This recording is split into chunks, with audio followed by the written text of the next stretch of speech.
D'accord.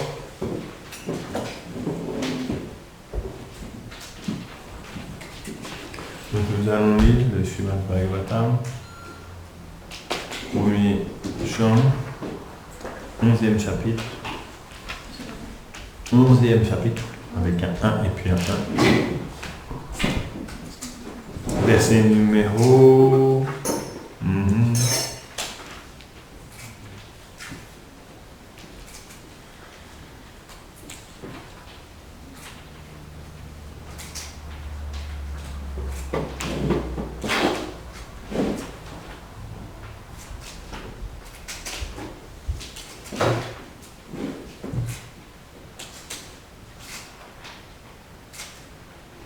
37.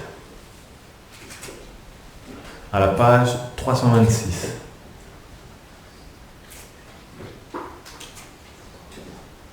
Ok? Le chapitre s'intitule Krishna arrive à Dwaraka. Tu sais où est Dwaraka?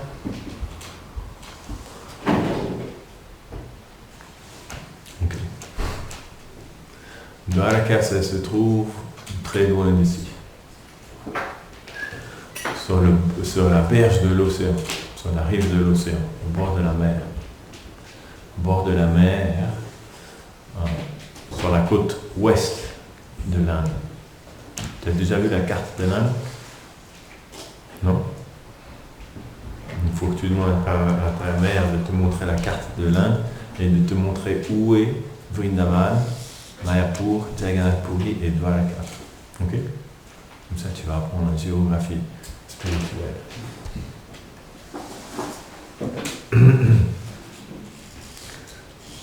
On a dit Om Namo Bhagavate Vasudevaya, on a dit? Il y a longtemps. Okay. Verset 37. Dhamma Bhava Pishu Namala Valguhasa.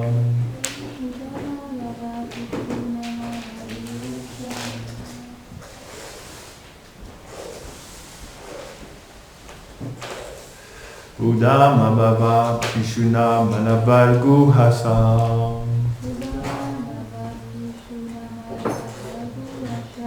Vrida Valoka Nihato Madano Piyasam.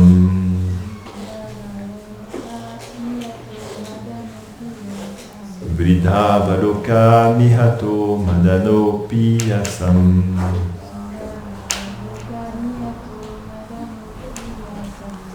Samuhyachapam ajahat pramadottamastha.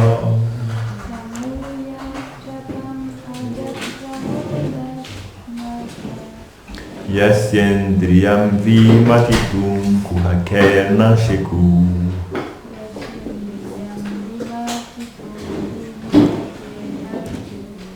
Yasyendriyam vimatitum kuhakerna sheku.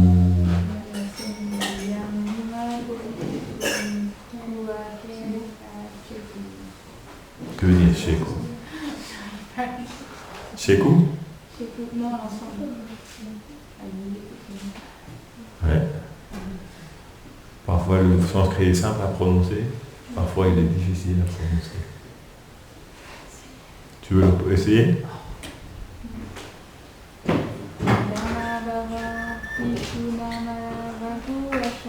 Udama Bhava Pishuna Manavalgu Hasa.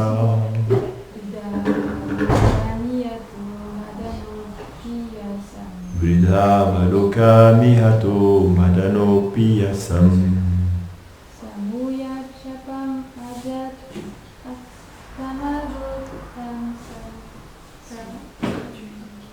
Samuhyachapam ajahat paramadottamasta.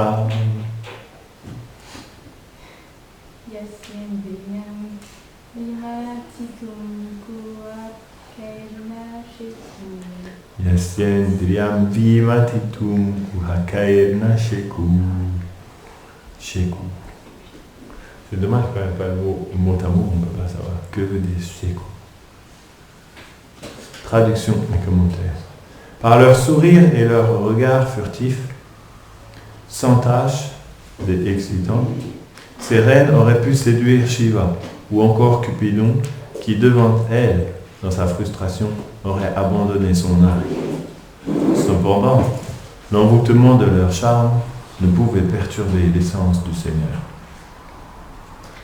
Donc c'est Krishna qui se trouve dans son palais à Dwaraka avec toutes ses épouses. Krishna est revenu de Hastinapur. Il a quitté Hastinapur, on disait la semaine dernière. Il était dans le palais des Pandavas à Hastinapur,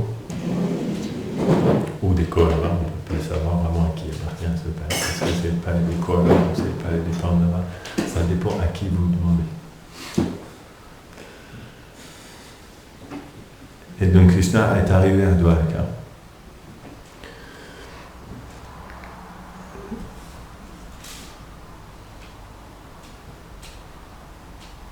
Le verset précédent disait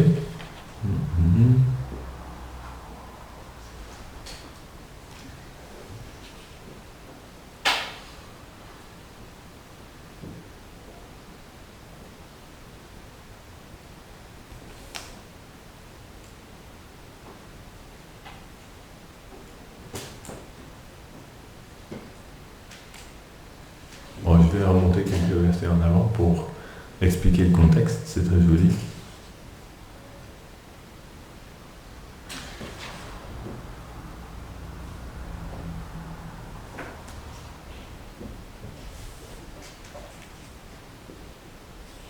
Krishna arrive à Dwaraka.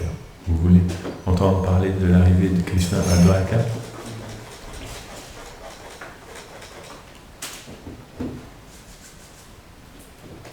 Waouh! Je suis obligé de reculer à chaque fois parce que comme c'est joli, ça recule encore.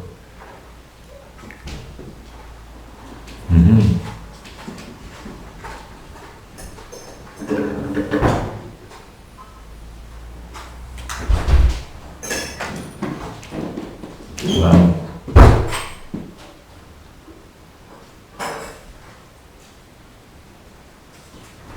Ok. On va commencer au début du chapitre. Ok? C'est très joli. Donc Krishna arrive avec toute sa...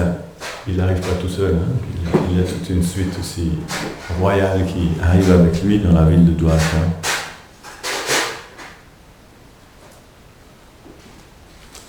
Et là, voilà, je laisse le Shukadeva Goswami parler maintenant. Sutta dit, arrivant au pays des Anarthas, pas comme ça s'écrit pas de la même manière.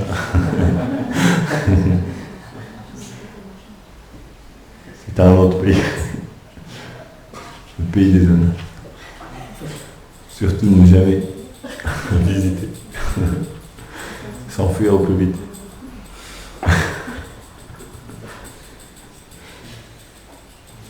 Donc Krishna, lui, il visite le pays des Anarthas, sans problème, il traverse. Arrivant au pays des Anarthas, à Dwaraka, sa ville la plus prospère, Krishna souffla dans sa conque de bon augure pour apaiser quelque peu les souffrances des habitants.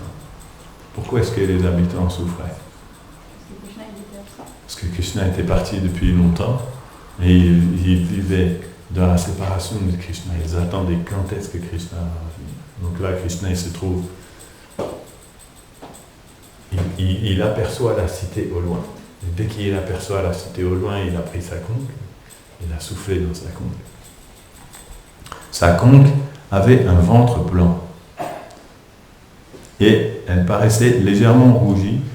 Elle apparut légèrement rougie lorsque le Seigneur souffla dedans avec ses lèvres de lotus qui étaient semblables à des rubis.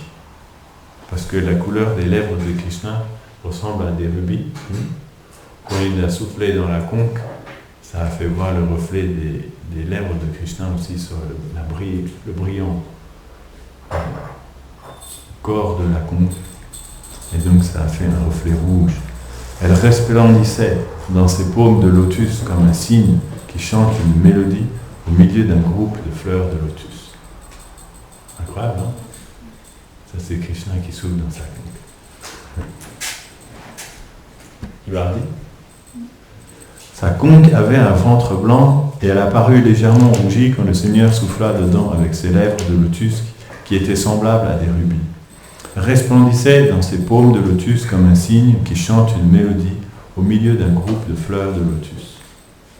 Ayant entendu le son de sa conque qui enlève la peur que procure l'existence matérielle, tous les citoyens de Dwaraka, désirant ardemment voir le Seigneur, se précipitèrent pour le rencontrer. Donc la conque de Krishna enlève la peur que procure l'existence matérielle. Si à un moment donné vous avez peur, essayez de vous rappeler du son de la conque de Krishna, qui s'appelle. Vous savez comment on s'appelle la conque de Krishna?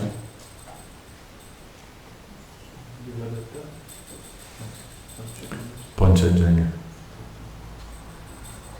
Les visages épanouis par l'affliction, ils offrirent des présents à Krishna qui était satisfait, qui est satisfait et qui se suffit à lui-même, tout comme on offre une lampe au soleil. Ils commencèrent à lui parler avec une voix étranglée par l'émotion, lui qui est leur ami et leur protecteur, et qui est comme un père protégeant ses enfants.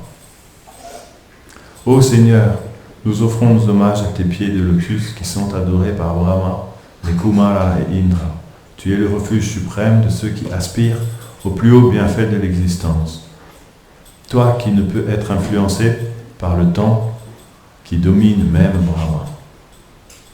Ô protecteur de l'univers, toi seul es notre Père, notre Mère, notre ami, notre Maître, notre Précepteur, notre Déité suprême. En te suivant, nous sommes devenus victorieux. Veuille continuer à nous bénir. Oh, combien nous sommes fortunés de t'avoir de nouveau comme notre Maître et de contempler ton visage souriant empli d'amour, plein de regards affectueux, et de regarder ta forme dotée de bon augure que même les demi-dieux ne voient que très rarement. Ô Seigneur, toi qui as des yeux pareils au lotus, à chaque fois que tu te rends à Hastinapur ou à Vraj pour voir tes amis, chaque moment en ton absence nous semble comme un milliard d'années. Il a écrit ici 1 billion d'années. Ça fait combien 1 billion? 1000 milliards?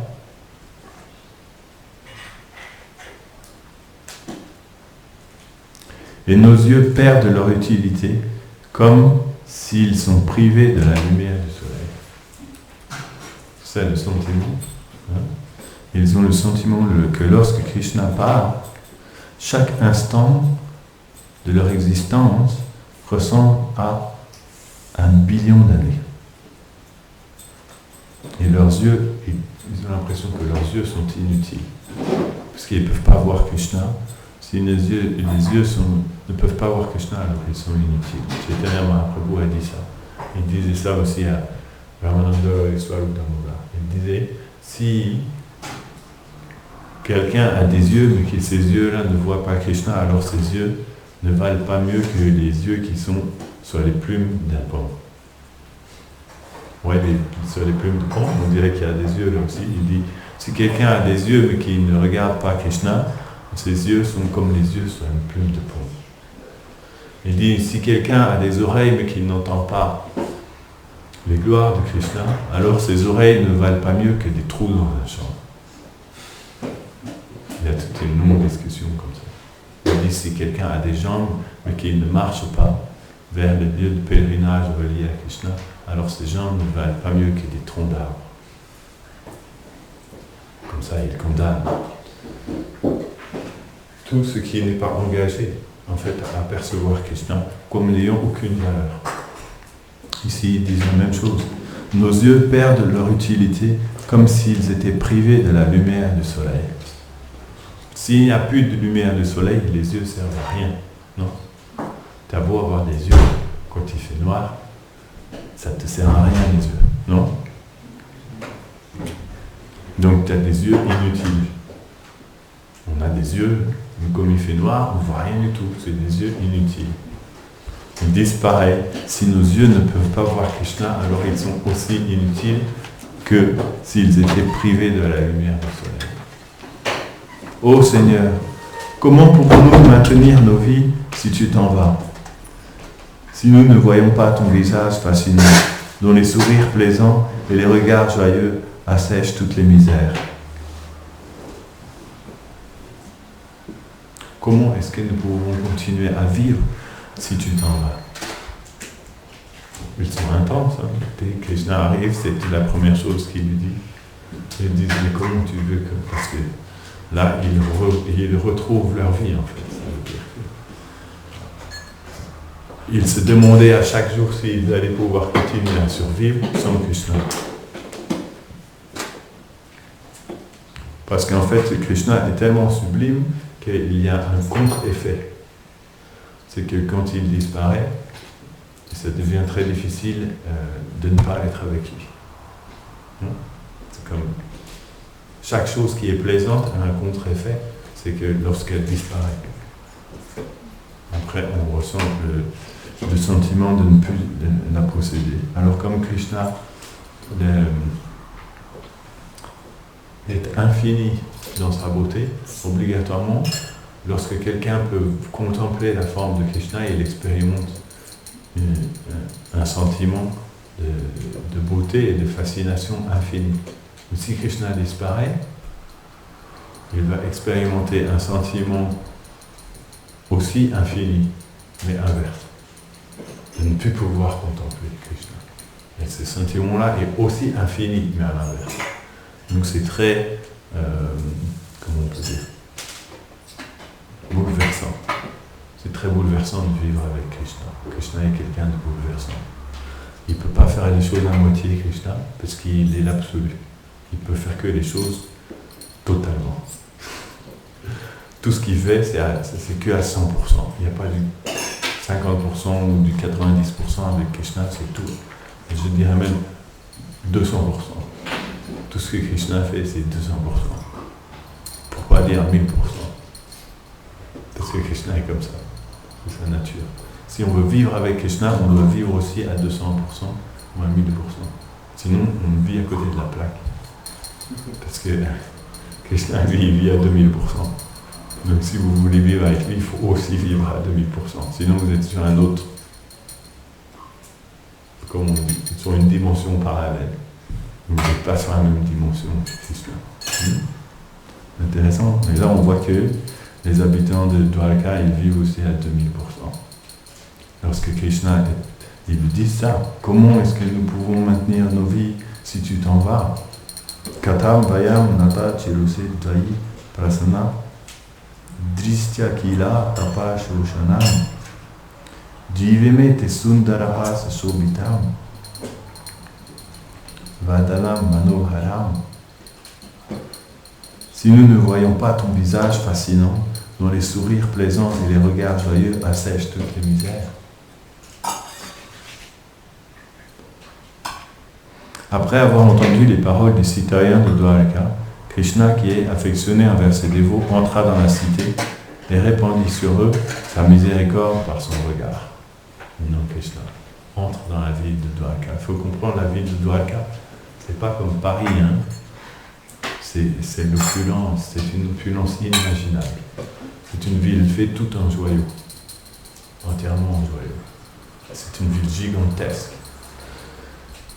Gigantesque. Il y a des jardins partout. Ça sent bon, c'est beau, c'est merveilleux. Il y a des brises fraîches, des fruits partout. Alors que la cité de Bhogavati, c'est un autre nom de Dwarka, était protégée par les Nagas. Ah non, pardon.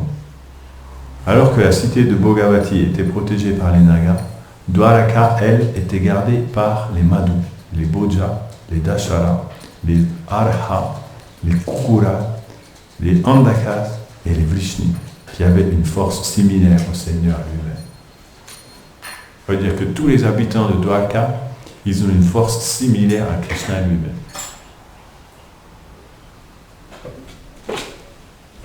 Ça veut dire que la ville était bien protégée, parce que c'était que des guerriers ultra puissants qui habitaient dedans. La ville était resplendissante avec ses lacs, qui étaient embellis de lotus. Donc là, à Dwarka, dans la ville, il y a des lacs carrément. C'est pas des bassins, c'est des lacs. Tellement c'était majestueux, hein, dans lequel il y avait des lacs dans la ville.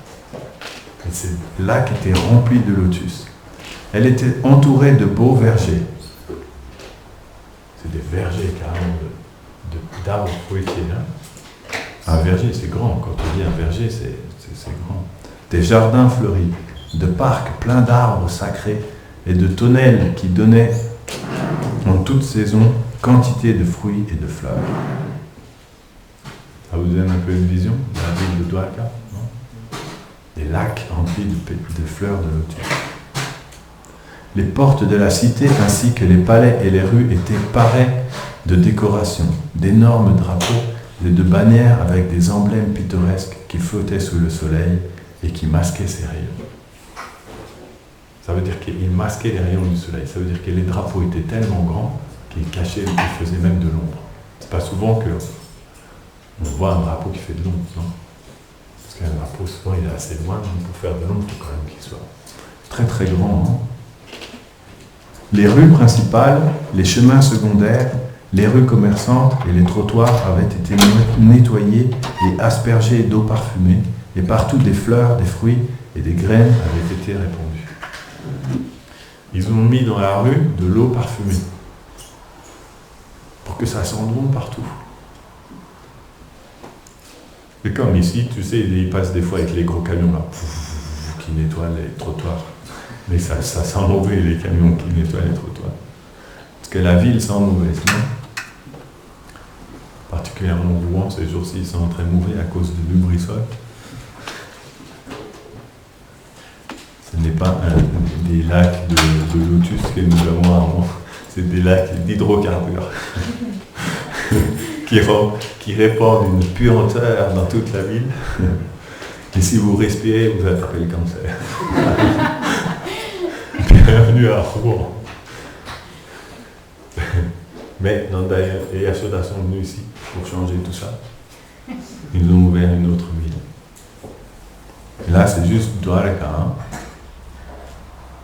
On voit le contraste entre le Kali Yuga et le Dwapara Yuga. Mais là, c'est plus que le Dwapara Yuga, puisque c'est le monde spirituel.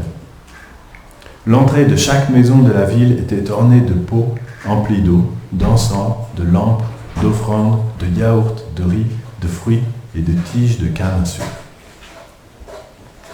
Apprenant que leur cher Seigneur arrivait, le Magnanim Vasudev, le père de Krishna, hein, Akrura, lui on ne mentionne pas, Ugrasel, le grand-père de Krishna, c'était le roi de la ville, hein, Balaram, à la puissance surhumaine, entre guillemets, au cas où quelqu'un aurait oublié.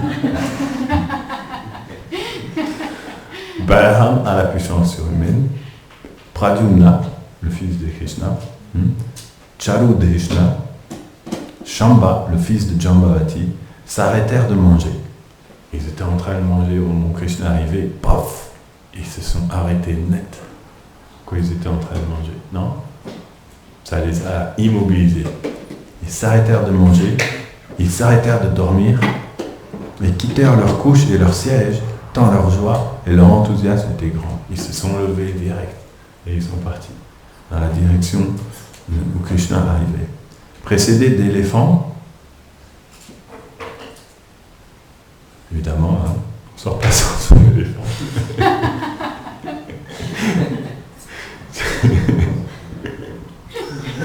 C'est les doigts Kavasi, hein.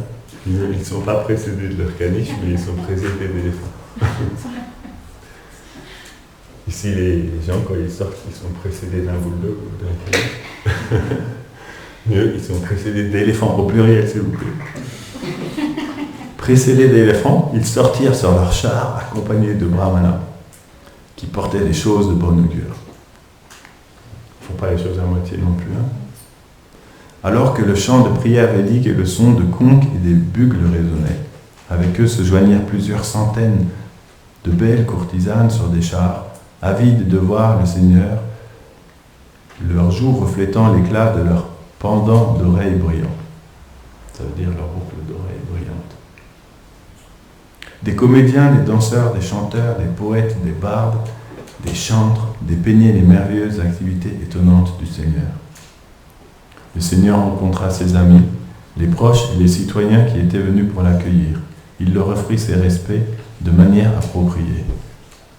Il honora tout le monde, jusqu'aux hommes les plus bas, en inclinant sa tête avec des paroles, des étreintes, des poignées de main, des regards et des sourires, selon le désir de chacun. Donc Krishna serre la main aussi, à certains. Ça vient de là. Selon le rasa de chaque habitant, Krishna les accueille différemment. Jusqu'aux hommes les plus bas, ça veut dire que Krishna, il accueille tout le monde. Krishna, il donne son amour à tous les êtres, même les hommes les plus bas, même les animaux, même les oiseaux, Krishna accueille tout le monde. Il a sa capacité de pouvoir réciproquer avec tout le monde à la fois. À travers son regard, à travers tout son langage corporel aussi, même la terre, Krishna, il échange avec la terre à chaque pas qu'il fait. À chaque pas qu'il pose sur la terre, il y a un dialogue aussi entre Krishna et la terre. Et à chaque brise de vent qui passe sur son corps, il y a aussi un échange avec le vent. C'est ça la particularité de Krishna. Il peut réciproquer avec tous les êtres à la fois. C'est incroyable. Hein? Nous, on est très limités. Si on parle à quelqu'un, on n'arrive pas à parler à deux personnes à la fois, par exemple. Quand vous êtes au téléphone et il y a quelqu'un d'autre qui parle dans la salle, là, vous devenez perdu. Non? Ça mélange les deux discussions et on se perd.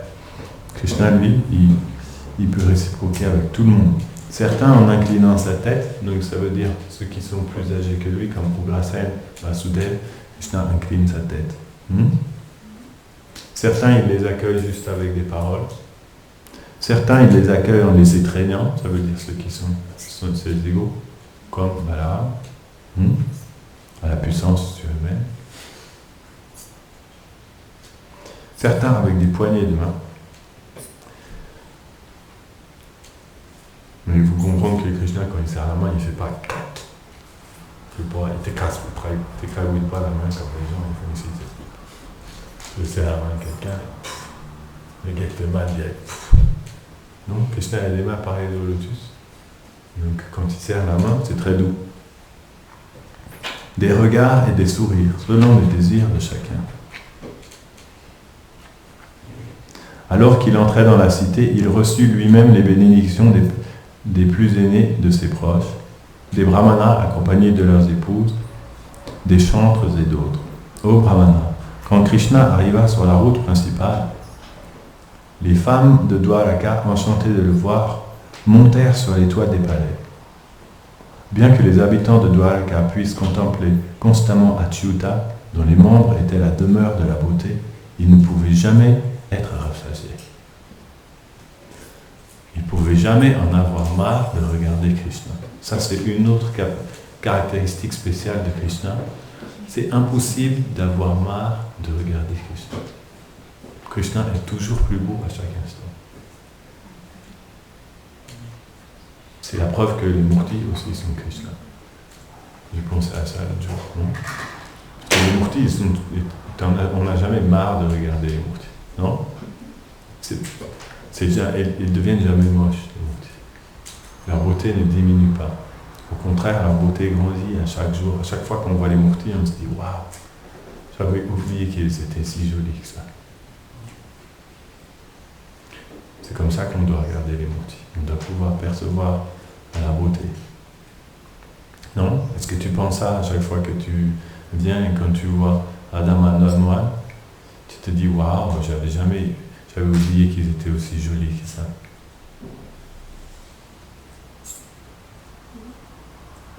Il faut changer. Il faudrait dire oui. Bien sûr, il faudrait dire oui, bien sûr. Il ne pouvait être rassasié. Il pouvait contempler constamment Achyuta, dont les membres étaient la demeure de la beauté. Les membres de Krishna sont la demeure de la beauté. C'est joliment dit. Ça veut dire que la beauté habite dans le corps de Krishna. C'est là qu'elle réside, c'est sa demeure. Un jour, quand j'étais à Vrindavan, j'ai rencontré un disciple de Prabhupada qui s'appelle Keshi Daman. Il était en train traduire le Jayavadama. À côté du Samadhi, il habite à côté du Samadhi de Narottam Das Thakur, dans le temple de Radha Gokulananda. Et là, Peshu Daman, il m'a dit, tu sais, en fait, Krishna n'est pas beau. J'ai dit, ok. C'est un Vaishnava, tu sais, faut pas discuter. Je lui ai rien dit. Il m'a dit, Krishna n'est pas beau, Krishna est la beauté. Intéressant, hein? À ne pas confondre. Il ne faut pas croire que la beauté est un adjectif qui peut être attribué à Krishna. La beauté est Krishna, en fait. C'est pour ça qu'il dit, les membres étaient la demeure de la beauté. Ainsi, ils ne pouvaient jamais être rassasiés. Sa poitrine de Krishna est le refuge de Lakshmi, la déesse de la fortune. Son visage, pareil à la lune, est un récipient où s'abreuvent les yeux. Les yeux boivent le visage de Krishna. Quand on regarde le visage de Krishna, on doit boire avec nos yeux. C'est boire avec les yeux. C'est ça la pratique spirituelle. Il faut apprendre à boire avec les oreilles et boire avec les yeux aussi. Eh oui.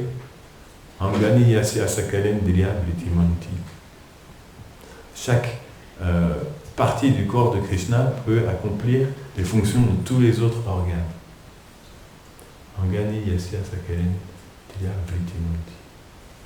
Et en fait, ce qui se passe, c'est que l'âme a cette faculté-là aussi, comme Krishna. Dans le corps spirituel, en fait, c'est pas juste Krishna qui a cette capacité-là, mais tous les associés éternels de Krishna aussi, ils peuvent accomplir n'importe quelle fonction avec n'importe quelle partie de leur corps. Et donc, ils sont capables de boire avec les oreilles, de boire avec les yeux, de boire avec le nez. Donc, ils buvaient. Son visage, pareil à la lune, est un récipient où s'abreuvent les yeux. Comme ils boivent la lune du visage de Krishna. C'est très poétique. Hein? Ses bras sont le refuge des protecteurs du monde. Et ses pieds, pareils au lotus, sont le refuge des dévots qui sont semblables à des abeilles. Est-ce que tu es pareil à une abeille? Il faut que tu deviennes comme une abeille. Ok?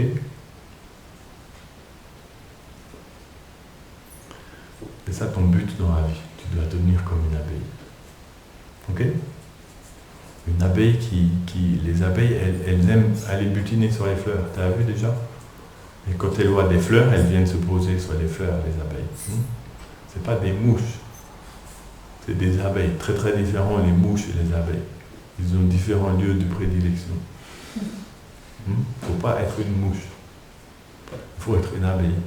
L'abeille, elle va se poser sur les plus belles fleurs. Elle choisit les plus belles fleurs, celles qui sont jolies et qui sont bonnes. Non? C'est là que l'abeille va se poser. Et les Vaishnavas, ils sont comme des abeilles qui se posent sur le lotus des pieds de Krishna.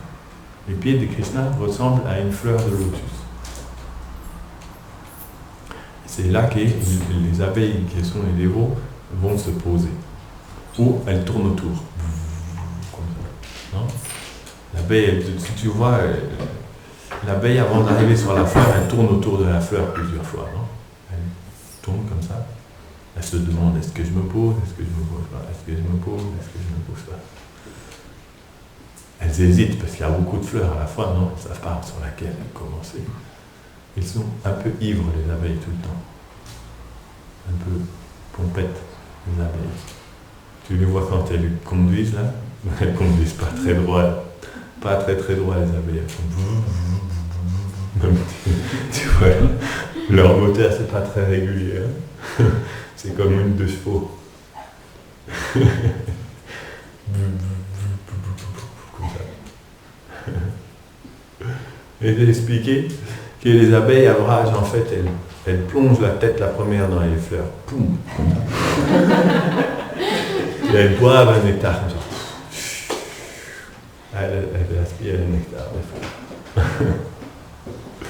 Donc elles jouent toujours un rôle un peu pompette, les abeilles, dans le monde spirituel. Parce qu'elles sont dans le miel de la tête jusqu'aux pieds. Si on était dans le miel de la tête jusqu'aux pieds, sans doute nous aussi, on ne conduirait pas très droit. Donc ça c'est les abeilles, voilà. Et les dévots sont comme des abeilles aux pieds par le lotus du Seigneur. S'avançant dans les rues de Dwaraka, il était protégé du soleil par une ombrelle blanche et éventé de deux côtés par une paire de chamara. Il y a une très belle peinture qui décrit ce verset-là. Vous avez déjà vu cette peinture-là? Krishna à Dwaraka. Krishna arrive à Dwaraka avec tous les palais qui sont peints comme ça. Et il y a quelqu'un qui tient une ombrelle au-dessus de la tête de Krishna. C'est très blanc, c'est ça? Tout en marbre et tout. Ouais. On voit la mer au loin. Ah non, c'est pas ça. Ah, c'est des escaliers, non? Ouais, Krishna est sur des escaliers en train de descendre, en l'occurrence. Très très belle peinture. Éventé des deux côtés par une paire de chamara. Ça veut dire qu'il y a un dévot qui tient une ombrelle au-dessus de sa tête. Donc tout de suite, dès que Krishna arrive, il trouve leur service, non? Les deux arrivent avec des chamaras, éventé Krishna. Des fleurs tombaient en pluie tout autour de lui. Waouh! C'est joli, hein? C'est-à-dire partout où il se déplaçait, il y a des fleurs qui tombaient en pluie comme ça autour de lui. Il portait un habit jaune avec une guirlande. Il apparut tel un nuage sombre de pluie qu'entoure le soleil, la lune, l'arc-en-ciel et la foudre à la fois.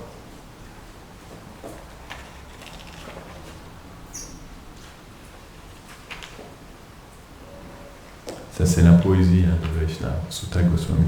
Entrant dans les maisons de ses parents, il fut étreint par ses mères, mené par Devaki.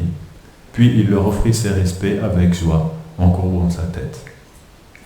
Alors qu'elles prenaient Krishna sur leurs genoux, du lait coula de leur sein à cause de leur affection. Et étant envahies par la joie, elles le baignèrent avec leurs larmes. Netra Jair Jalai. Shishichur Netra Jair Jalai. Ils ont fait l'abhishek de Krishna avec leurs larmes. Tellement elles pleuraient, parce que dans le monde spirituel, les larmes ne sont pas limitées. Non? Ils peuvent pleurer même plus de volume d'eau que ce que ça représente en volume de leur corps. Les habitants du monde spirituel. Dans le monde matériel, on est limité combien de litres on peut pleurer, parce qu'on a un certain nombre de litres d'eau dans notre corps, non? Et si on pleure trop, après, on devient desséché. Donc on peut pleurer juste quelques larmes, un petit peu, même quand il y a des gros sanglots. On n'a jamais vu que c'était comme une rivière, non? Elle pleurait tellement, il y avait tellement de larmes qui coulaient de leurs yeux que ça pouvait baigner Krishna entièrement. Difficile à comprendre, non? La quantité de larmes qu'il puisse y avoir. Et là, ce sont des larmes de joie. Il y a les larmes de tristesse et les larmes de joie. C'est expliqué. Il y en a qui sont chaudes et les autres qui sont froides. Vous vous rappelez laquelle est laquelle? Je confonds toujours. Donc elles sont différentes, c'est comme ça qu'on sait si c'est des larmes de joie ou des larmes de tristesse. C'est là où Rupa Goswami explique dans le nectar de la dévotion. Il y a les larmes de joie et les larmes de tristesse. L'une des deux sont chaudes, l'autre sont froides. Vous savez ou pas? Non? Tu dirais quoi toi? Tu pleures souvent de joie? Non, pas souvent. Dans le monde matériel, on ne pleure pas souvent de joie. Quelquefois, peut-être. Quelquefois, ça peut arriver lorsqu'il y a vraiment des événements très joyeux. Même de tristesse, on ne pleure pas souvent de tristesse dans le monde matériel. Non? Dans le monde matériel, le cœur est dur. Les larmes ne coulent pas. C'est comme si on est sec comme un désert. Même s'il se passe des choses, rien, stoïque.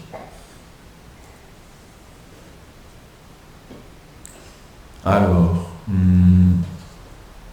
il entra ensuite dans ces palais incomparables qui satisfont tous les désirs, où vivaient ces 16 108 reines. En voyant de loin leur mari arriver, après une si longue absence, les reines devinrent submergées de joie. Submergées. Donc submergées, ça veut dire quand l'océan arrive et qu'il te recouvre complètement. C'est ça, on dit submergé.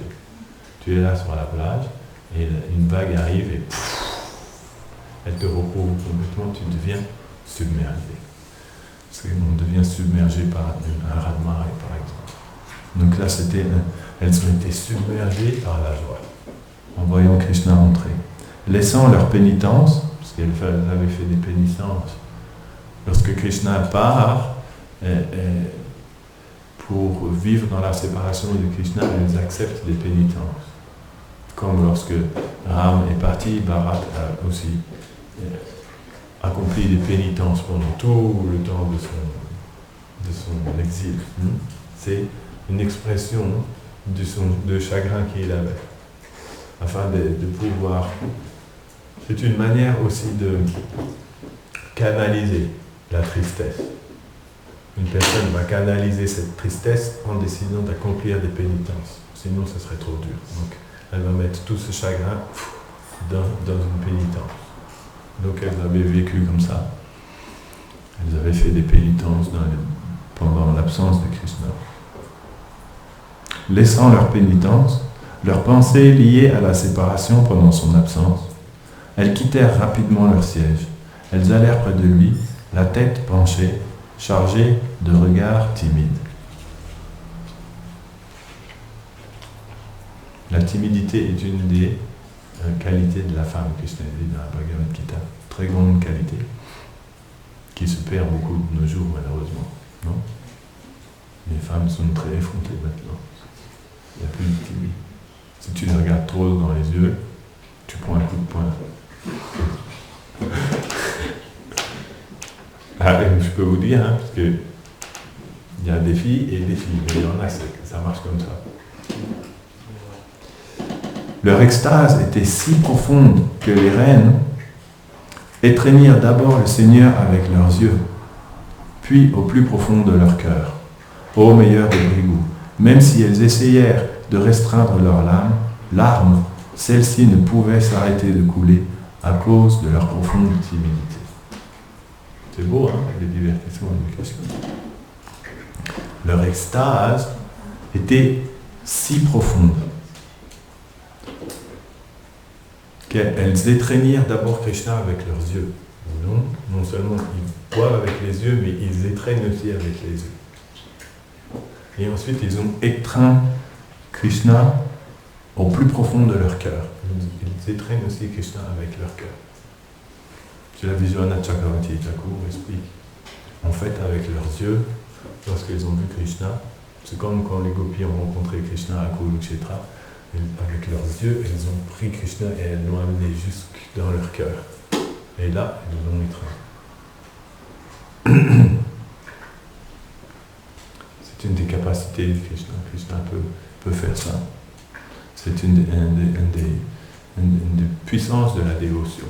Avec la dévotion, quelqu'un peut capturer Krishna dans son cœur et l'attirer de force dans son cœur. Puis au plus profond de leur cœur, ô meilleur des brigous, si même elles essayaient de restreindre leurs larmes, celles-ci ne pouvaient s'arrêter de couler à cause de leur profonde timidité. Et là, il faut comprendre que quand on rencontre Krishna, il y a des symptômes d'extase qui se manifestent. C'est obligatoire, c'est impossible d'être dans la présence de Krishna sans symptômes d'extase. Sinon, ça veut dire que ça n'est pas Krishna. Krishna veut dire symptôme d'extase.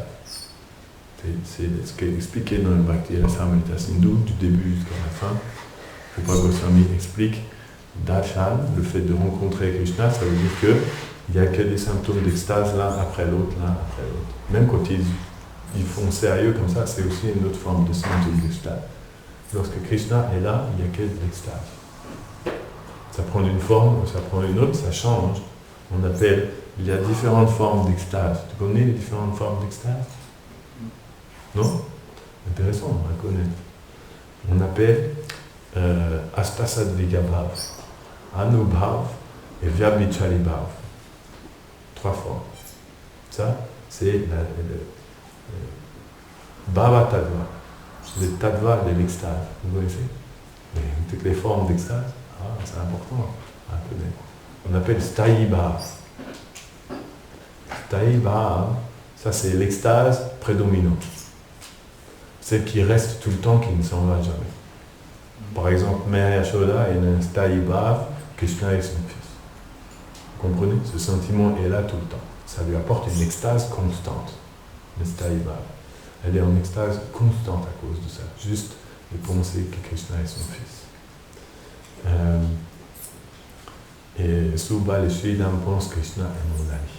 Ça, c'est leur Sthayi Bhava. Ils sont 5 rasas. C'est ça qu'on appelle le Sthayi Bhava.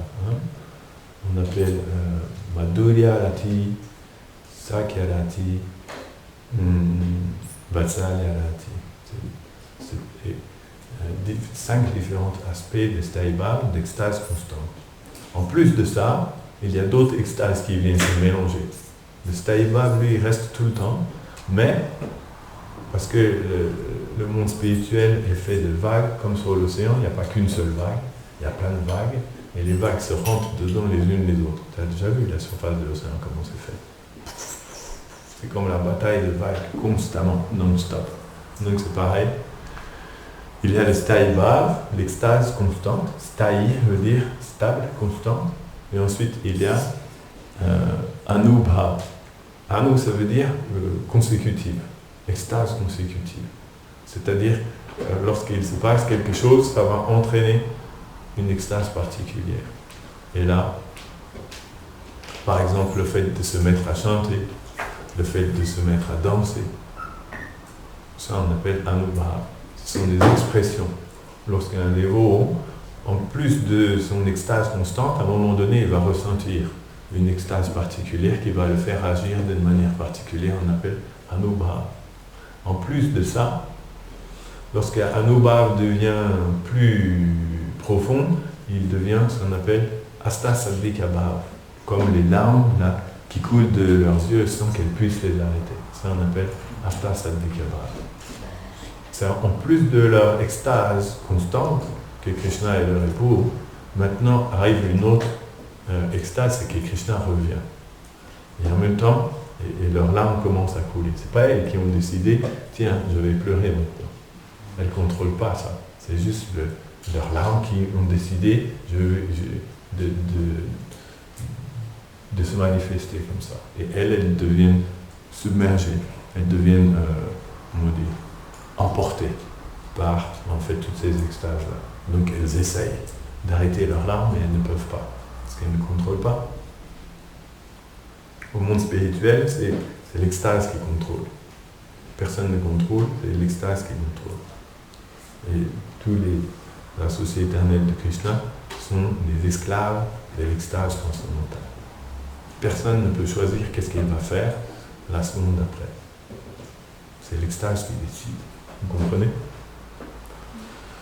Et donc, et ensuite, en plus de ça, il y a aussi, on appelle Vyabhichari Bhava, c'est-à-dire des extases transitoires qui vont venir. Elles ne restent que juste un petit moment et après elles sont comme la colère, la timidité. Là on voit, ils ont ressenti un sentiment de timidité. C'est pas qu'elles sont constamment dans ce sentiment-là, mais à ce moment-là, c'est la timidité qui s'est manifestée dans leur cœur. Toutes les extases qui se manifestent à la rencontre de Krishna sont illimitées par nature. C'est pas un petit sentiment de rien du tout, c'est un sentiment gigantesque. Et donc là, elles deviennent emportées par la timidité. Les larmes coulent, et elles deviennent emportées par la timidité. C'est pas elles qui contrôlent les larmes, c'est pas elles qui contrôlent la timidité non plus. Donc c'est ça qu'on appelle le tattva de l'extase. Très intéressant.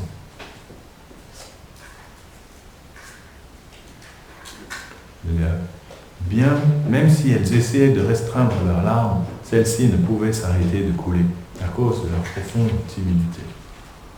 Bien que le Seigneur revenu auprès d'elles dans l'intimité, bien que le Seigneur fût revenu auprès d'elles dans l'intimité, ses pieds pareils au lotus leur apparaissaient toujours d'une fraîcheur nouvelle à chaque instant.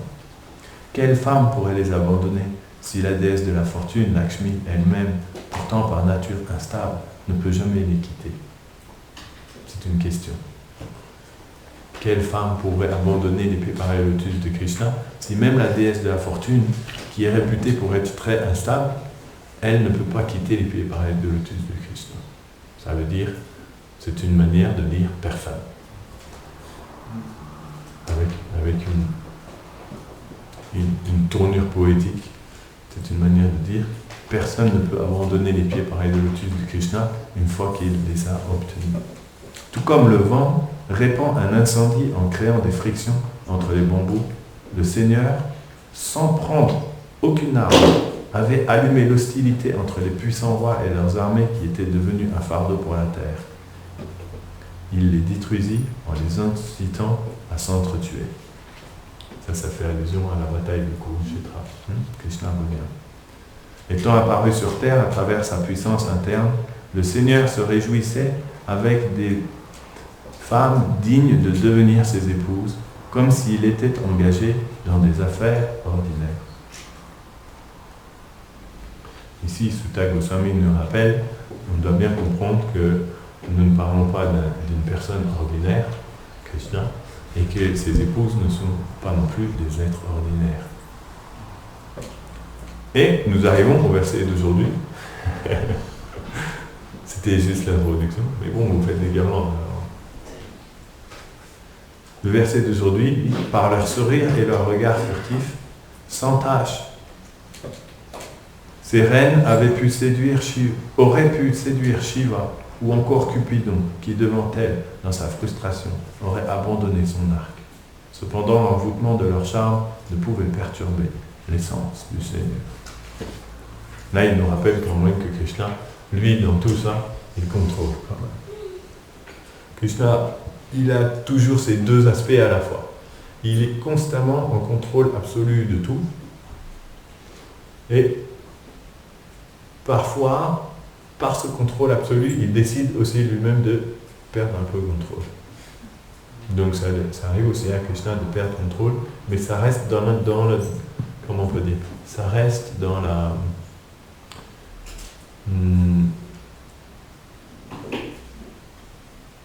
limite du contrôle, entre guillemets, puisque lorsque Krishna perd contrôle, c'est son énergie yoga maya en fait qui prend le contrôle. Mais comme elle est son énergie aussi, ça reste quand même. Et là, il y a un très, très long commentaire. Très joli. Très, très joli. Je ne l'ai pas lu encore, mais je sais déjà qu'il est très joli. Parce que je vois les mots qui sortent de ce commentaire. Ce sont des mots très jolis. Dois-je le lire? Oui. Dans les textes védiques, il est dit que le Seigneur est à la fois Atma Ramaya, satisfait en lui-même, et Parama Ananda, débordant de joie. Aussi, Krishna manifeste-t-il différentes formes à l'entremise de son énergie d'éternité, Sandhini Shakti, lorsqu'il désire goûter à différents sentiments. De même, lorsqu'il manifeste sa puissance de plaisir, Ladini, il se manifeste en tant que Sri Radha. Donc demain, nous allons commencer le mois de Kartik. Non? Le mois de Kartik, c'est un mois qu'on appelle Damodar Masa, le mois de Damodar. Et la déité qui préside ce mois-là, c'est Radha. C'est le mois de Radhani. Donc on va ouvrir le mois de Radhani en parlant un peu de Radha, c'est marqué ici. De même, lorsqu'il manifeste sa puissance de plaisir, il se manifeste en tant que Sri Radha. C'est bien dit ici, il se manifeste en tant que Sri Radha. Ça veut dire que Radha est aussi Krishna. C'est Krishna qui se manifeste dans une forme féminine. Il devient Radha. C'est très important de comprendre Radha et Krishna. Tu comprends ça? Ça veut dire que Radha est aussi Krishna. Krishna est Krishna et Radha est Krishna aussi. C'est deux Krishna à la fois. Et s'il n'y en avait que deux, ça serait simple. Mais Krishna, par nature, il est Krishna, donc il aime faire les choses compliquées. Non? Krishna aime faire des choses très très compliquées. Tout est entremêlé avec Krishna. Et tout est la tête en bas aussi avec Krishna. Il inverse tout. Radha et Krishna ne font qu'un, tu vois, j'avais dit. C'est marqué aussi ici. Bien qu'ils aient adopté deux formes corporelles distinctes. Radha est la puissance d'amour dont Krishna est le maître et le possesseur. Or, selon la déclaration du Brahma Sutra, Shakti, Shaktimator Abheda, il n'y a pas de différence entre la puissance et son possesseur. Krishna est la personne suprême qui est à l'origine de toutes choses, mais en même temps, il est indépendant de toutes choses parce que l'infini n'est pas dans l'obligation d'agir personnellement. De ce fait, il possède une volonté éternellement libre, étant donné que ses énergies, partie intégrante de lui-même, agissent spontanément pour son plaisir. Le rôle de son énergie est de lui procurer du bonheur, et Krishna est ce même Seigneur qui savoure ce bonheur. L'énergie dépend de Krishna, et lui est suprêmement indépendant. Son énergie l'entoure de toutes parts, et il est toujours conscient d'elle. Il est de ce fait le maître de son énergie. Bien qu'ils se soient éternellement séparés, ils sont à la fois inséparables, tout comme le musc et son odeur sont mutuellement inséparables. Il n'y a en conséquence aucune différence entre eux. Bien compris? C'est ta leçon d'aujourd'hui. Il faut bien comprendre ça. Il n'y a aucune différence entre Radha et Krishna. C'est la même personne qui se manifeste en deux corps. Krishna se manifeste en tant que Krishna, mais il se manifeste aussi en tant que Radha. Un garçon et une fille, mais c'est la même personne à l'intérieur. Radha est aussi Krishna.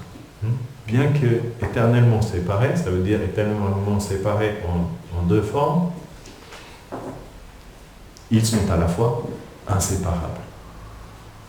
Comme le musc et son odeur. Ah, ça ne parle pas tellement parce que tu as déjà vu du musc?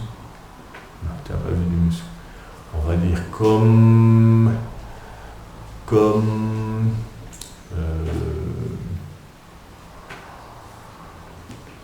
une rose et son odeur. Ça marche pas tellement parce que des fois il y a des roses qui n'ont pas d'odeur. Comme qu'est-ce qui a une odeur très forte?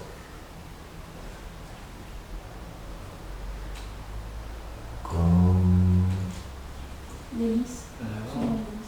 la lavande, par exemple. Le lys. L'odeur du lys est un petit peu... Ça sent. Ça sent, mais on ne va pas prendre ça comme comparaison pour Krishna. C'est un peu entêtant le lys, non? Tu ne peux pas sentir pendant très longtemps le lys, sinon tu tombes. Moi, le lys, j'aime bien, c'est joli, mais de trop près... Tu peux prendre l'exemple du prasad. On va dire non, je ne sais pas quoi. Pourquoi pas? Ça sent. Ensemble, tu sens le froid.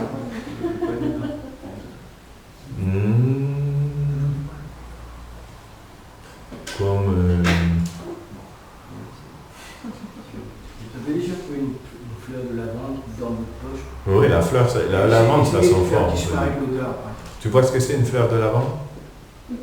Essayez de faire disparaître l'odeur. Tu vois un petit peu l'odeur que ça a? Donc la lavande, tu ne peux pas enlever de son odeur. Si tu as une fleur de lavande, elle sent. Et même si tu la mets dans ton placard et tu y attends 2 ans, elle sent encore, non? C'est inséparable. On garde. Le jasmin. Le jasmin aussi. Mais lui, si je lui dis du jasmin, il va... Merci, il en a déjà senti. Ah ouais? Il y a plusieurs fleurs. Il y a plusieurs fleurs, puisque c'est fait par... La lavande, on va garder la lavande. Et si tu sens l'odeur de lavande, ça veut dire aussi qu'il y a de la lavande quelque part. Non?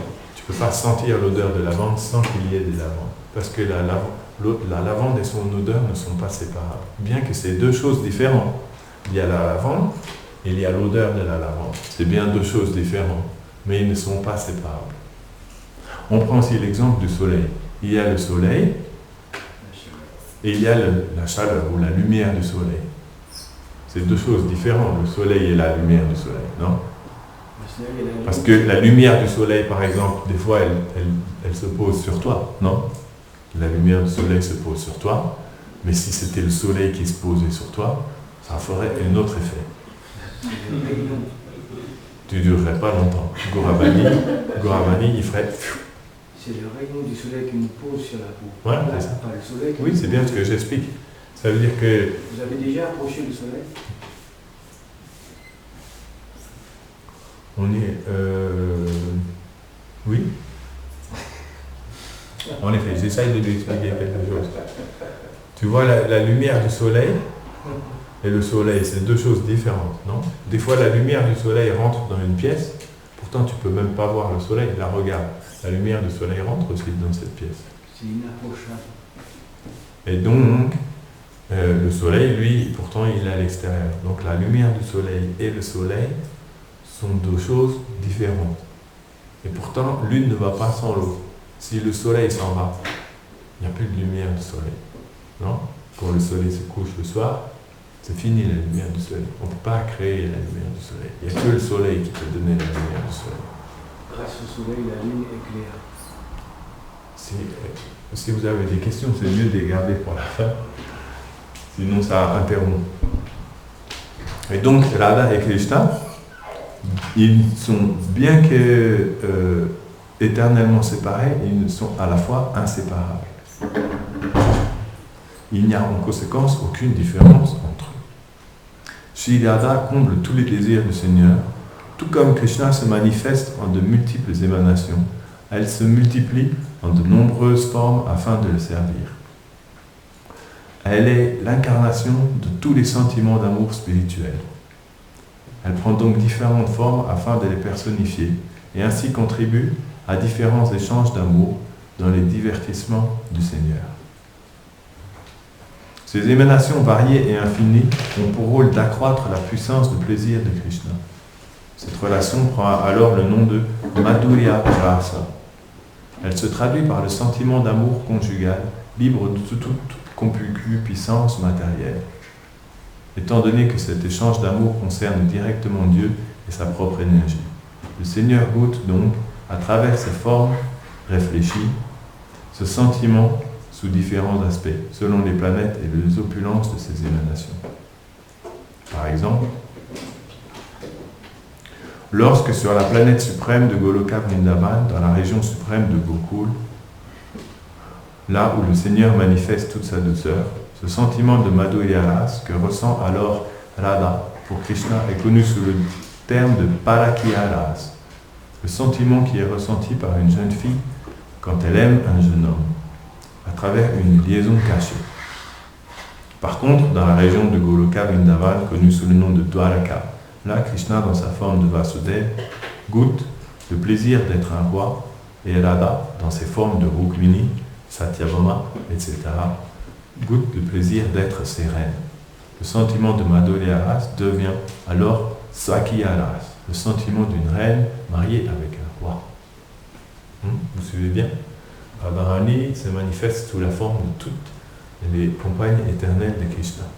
Lorsque Krishna est à Dwaraka comme un roi, Radharani devient Satyabhama. Et de cette manière-là, elle continue à personnifier le pur amour de Krishna, mais avec un sentiment légèrement différent. Cette fois-ci, le sentiment d'être l'épouse de Krishna.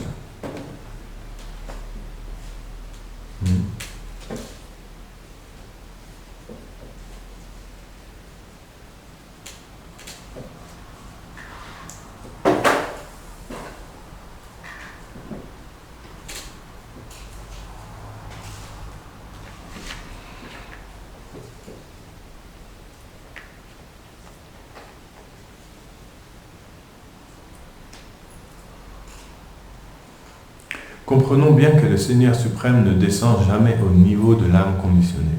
Quand il agit de la sorte et qu'il devient enchaîné par des impulsions, des sentiments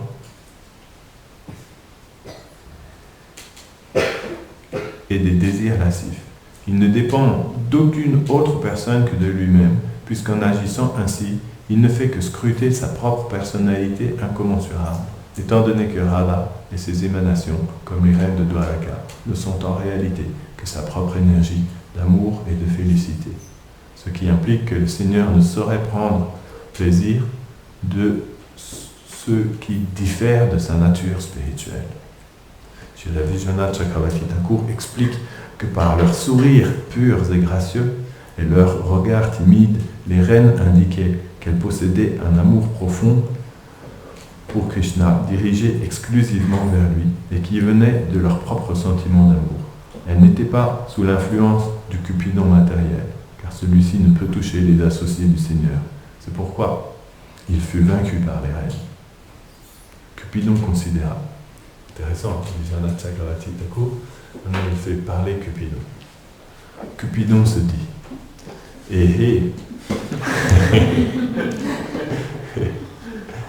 ça c'est Cupidon. Elles sont en train de regarder leur bien-aimé Krishna avec un intense désir, sans même être percé par mes flèches.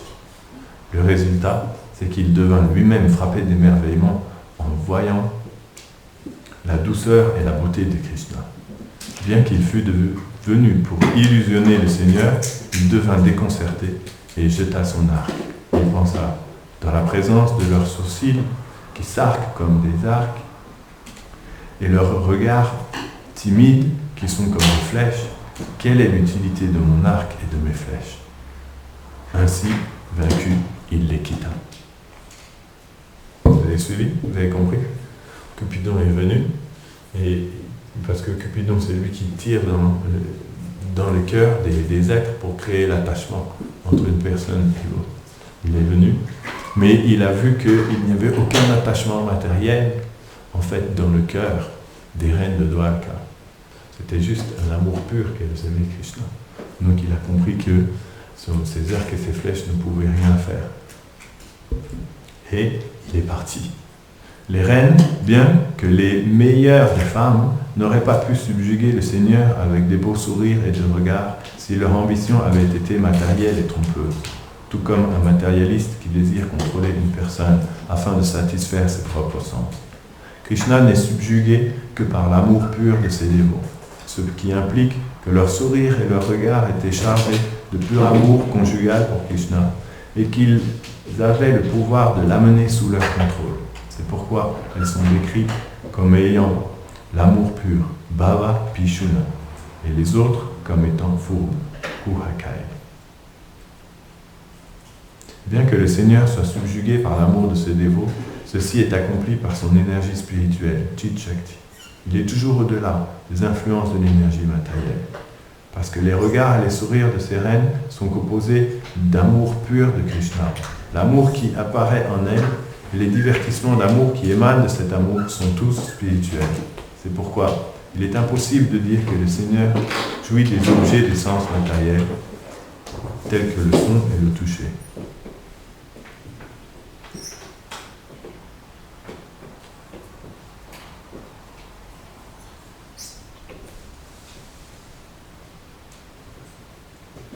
Tels que le son et le toucher. Dans le second cas de figure, parce qu'il est impossible pour une personne qui ne possède pas le pur amour de Dieu de subjuguer Krishna, le verset dit que ses sens spirituels ne peuvent pas non plus être perturbés par la tromperie. Pour cela, la déclaration précédente, Reme Stiriratna Putosto Bhagavan Prakrito Yata, ne peut signifier que le Seigneur est attiré par le plaisir matériel. Étant des associés éternels du Seigneur, les reines ne sont pas un produit de la matière. Elles sont des manifestations éternelles de sa puissance spirituelle. Par conséquent, même si leur regard rempli d'amour n'amène pas Krishna sous leur contrôle, cela ne peut signifier que leur regard et leur sourire sont un produit de la matière. On ne peut pas dire non plus que le Seigneur est contrôlé par son énergie spirituelle, Chit Shakti. Il est en fait subjugué par l'amour de ses dévots, qui est une fonction spéciale de son énergie interne. Il n'y a plus d'objection dans cette conclusion. Ok? Vishwanath Chakravarti Thakur a dit il n'y a plus d'objection. Tout le monde est d'accord? Tout le monde est d'accord. En réalité, le Seigneur est suprêmement indépendant. Toute chose existe pour lui et par lui, ce qui implique que même lorsqu'il devient subjugué par l'amour de ses dévots, ceci vient de son propre désir, et non qu'il est contraint malgré lui d'agir. Son énergie agit pour satisfaire ses désirs les plus profonds. Dans cette position, Krishna aime être complètement contrôlé par l'amour. Or, seul Shri Radha, qui est le summum de la personnification de l'amour de Dieu, a cette position. Aucune autre ne peut subjuguer complètement Krishna, ni même les reines de Dwarka. C'est pourquoi il est dit dans ce verset qu'elles ne pouvaient complètement le subjuguer par leur amour. Ici, ça veut dire indirectement qu'il n'est que Radha qui peut complètement contrôler Krishna.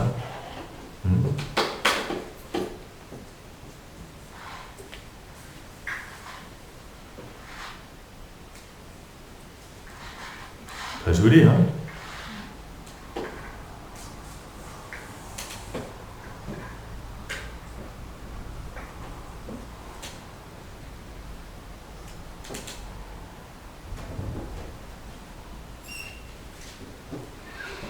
Ainsi, Krishna arrive à Dwaraka.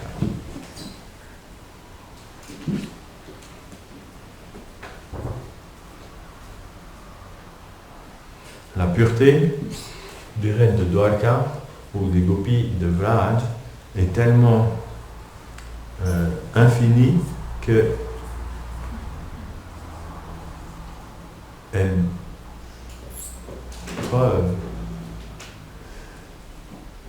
peuvent désarmer Cupidon. Cupidon n'a aucune emprise sur elles. Elles sont plus puissantes que Cupidon. Elles ont déjà franchi l'influence de Cupidon. Elles ne sont motivées que par l'amour pur. L'amour pur, ça veut dire qu'elles ne veulent rien pour elles. Elles ne calculent jamais leur propre intérêt. Jamais. Elles calculent simplement qu'est-ce qui est l'intérêt de Krishna. Et cet état d'esprit-là, c'est ce qu'on appelle l'amour pour Krishna. L'amour pour Krishna, c'est le fait de ne vouloir que le plaisir de l'objet de l'amour, c'est-à-dire le plaisir de Krishna.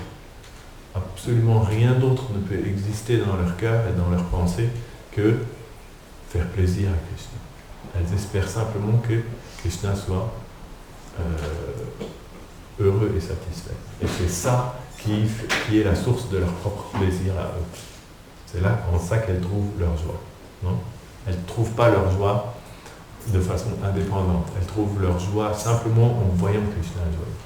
Lorsqu'elles voient Krishna devenir heureux, ça les rend heureuses aussi. Vous comprenez ? Elles trouvent leur joie dans la joie de Krishna. La pureté, on appelle la pureté. Le sacrifice. Elles n'existent pas pour elles. Elles existent juste pour Krishna. Mais comme Krishna est Krishna, lorsqu'on sacrifie notre existence pour Krishna, on existe encore plus. Parce que c'est ça la vraie vie, la vie éternelle de l'âme, on appelle Jaiva Dharma. La fonction éternelle de l'âme, c'est d'exister entièrement pour Krishna. De donner sa vie entièrement à Krishna. De donner la fonction d'offrir la fonction de tous ses sens à Krishna. D'offrir l'objet de toutes ses pensées à Krishna. De faire de Krishna la cause de tous ses sentiments. On appelle ça le pur amour de Krishna.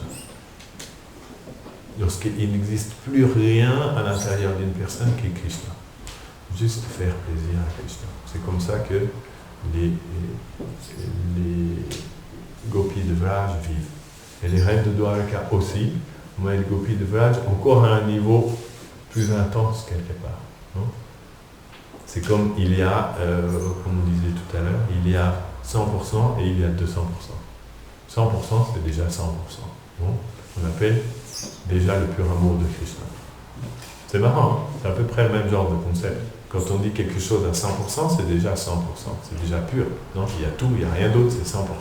Mais, néanmoins, on a quand même concept de l'idée de 200%. Donc il y a 100%. 100% c'est irréprochable, non? Qu'est-ce que vous pouvez dire 100%? Quelqu'un a donné 100%, il est 100%. Ça dit ce que ça veut dire. Mais il y a aussi 200%. 200% existe aussi. Il y a aussi 2000%.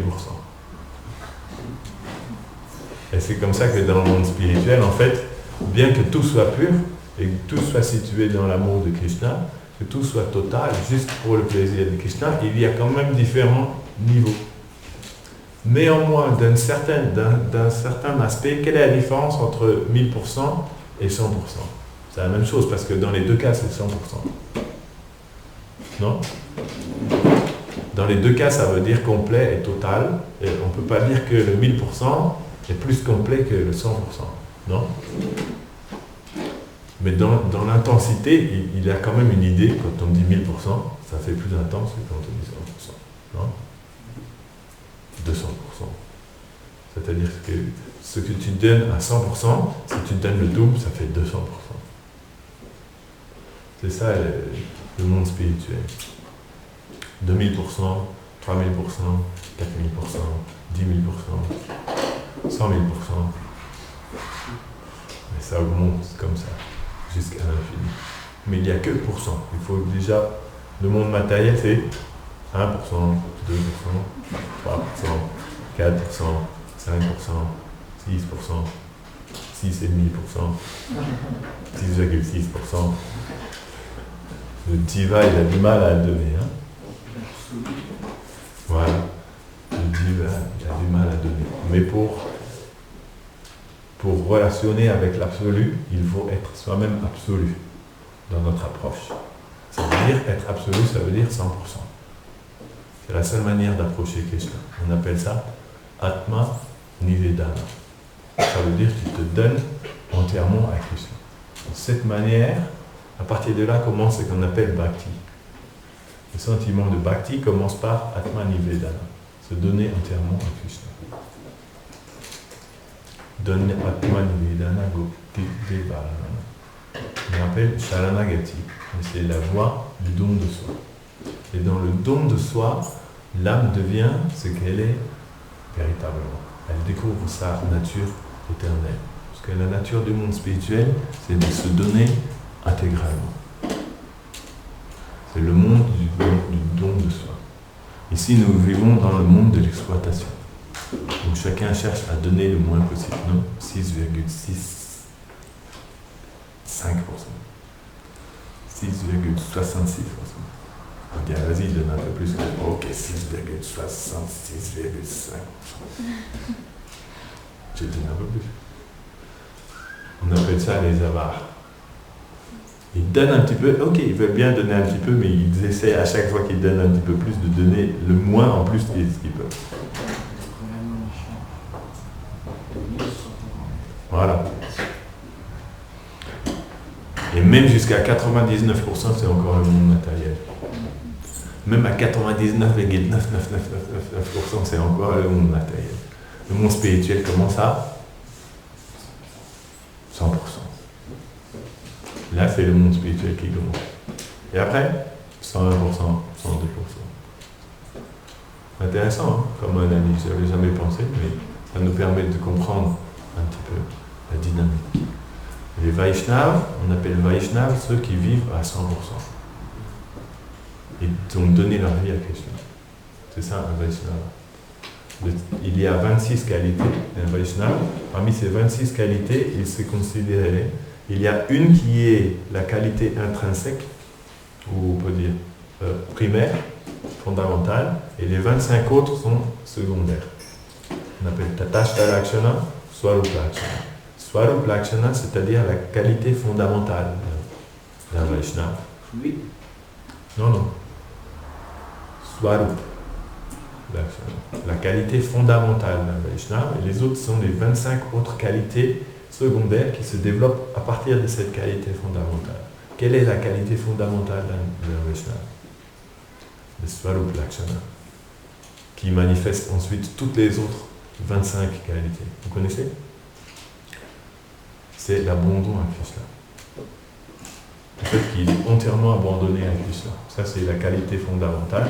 Et de cette qualité va découler toutes les autres qualités. On appelle Swarup Lakshana. C'est la qualité intrinsèque de l'âme. L'âme est faite pour vivre dans l'abandon total à Krishna. Et lorsque l'âme se positionne dans l'abandon total à Krishna, qu'est-ce qu'elle expérimente? Ananda, la félicité. Parce que dans l'abandon total à Krishna, il n'y a plus de souffrance. C'est juste la félicité. Quelle est la philosophie Vaishnava? La simplicité. La simplicité, c'est inclus, c'est une des qualités. Elle vient de l'abandon avec Krishna, l'abandon entier avec Krishna. Donc, tu as retenu ta leçon d'aujourd'hui, tu t'en rappelles? T'as oublié déjà? Ça sert à quoi? Non, tu t'en rappelles? Je t'ai dit, tu as une chose à te rappeler aujourd'hui. Moi, je me rappelle, hein?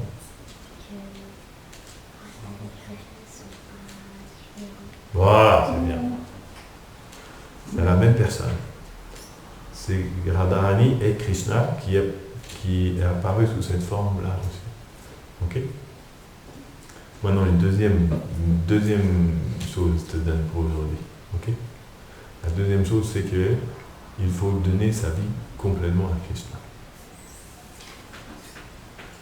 Tu veux bien donner ta vie entièrement à quelqu'un? Sans forcer, hein? C'est pas qu'on va te forcer à le faire. Ça doit venir de toi. Moi, je ne peux pas te forcer à faire ça. Parce que ça ne marcherait pas. Il faut que ça soit spontané. C'est ça le but de la vie, de donner ta vie entièrement à Krishna. Tout, absolument tout. Non? Et là, ta vie deviendra merveilleuse si tu fais ça. Tu me crois ou pas? Ouais? Merci, c'est gentil. Au moins, il a un petit peu confiance en moi que je ne dis pas des bobards. C'est ce que j'ai appris. On appelle Sharanagati, la vie, de donner sa vie entièrement à Krishna. Et à partir de là, lorsqu'on donne notre vie entièrement à Krishna, la bhakti prend de la substance. C'est-à-dire tout ce qu'on fait prend de la substance. Sinon, c'est juste quelque chose d'externe. Mais quand on donne notre vie entièrement à Krishna, peu importe la situation dans laquelle on peut donner sa vie entièrement à Krishna dans n'importe quelle situation. Même en étant Gauravani et en étant en CM1, c'est ça, CM1? Même en étant en CM1, en allant à l'école et tout ça, on peut aussi donner sa vie entièrement à Krishna. C'est un sentiment dans notre cœur que de donner sa vie entièrement à Krishna. C'est un sentiment que je t'appartiens. En fait, ta vie, ma vie t'appartient. Je suis entièrement à toi. C'est un sentiment, après, et ce sentiment-là, s'il est présent, il va être manifesté sous. Il va se manifester aussi. Il ne peut pas y avoir juste un sentiment qui ne se manifeste pas. Il y aura une expression aussi de ce sentiment, des symptômes de ce sentiment. Mais c'est ça la clé de la bhakti. Lorsque ce sentiment est là, la bhakti devient bhakti. Elle devient vivante. Avant, ce n'est pas encore véritablement la bhakti. Il faut passer franchir cette porte où on se donne entièrement à Krishna. Et là, le service de Krishna prend une substance. Lorsqu'on chante le nom de Krishna, en ayant donné sa vie entièrement à Krishna, il y a quelque chose qui se passe. Et là, il y a quelque chose qui va se passer dans chaque pas qu'on fait dans le service de Krishna, dans la vie spirituelle. Et voilà comment les habitants de Dwarka vivaient constamment dans la félicité, parce qu'ils ont donné tout à Krishna. Ils n'ont rien perdu. Hein. Entre nous, nous on n'a pas donné tout à Krishna, eux ils ont donné tout à Krishna. Nous on habite à Rouen, à côté de l'usine Lubrizol, et eux ils habitent à Dwarka. Donc, ça vaut la peine de tout donner à Krishna. Sauf si vous aimez bien rester à côté de l'usine Lubrizol. Il y en aura d'autres usines comme ça aussi. Vous pouvez renaître dans différentes villes, à différents moments de l'histoire. Si vous aimez vraiment bien l'usine Lubrizol, peut-être dans notre vie prochaine, vous pourrez naître à Tchernobyl. C'est qu'ils ne veulent pas donner leur vie à Krishna, non? Souvent on pense, mais ils n'ont rien perdu quand même, en donnant, en vivant. Eux, ils vivent à Dwaraka.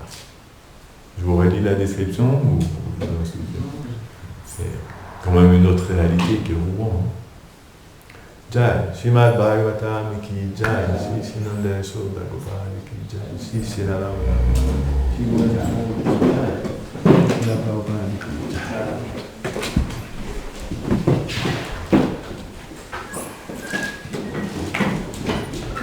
Moi, je me suis permis de continuer, hein, parce que je suis personne que vous étiez là. Souvent, c'est comme ça.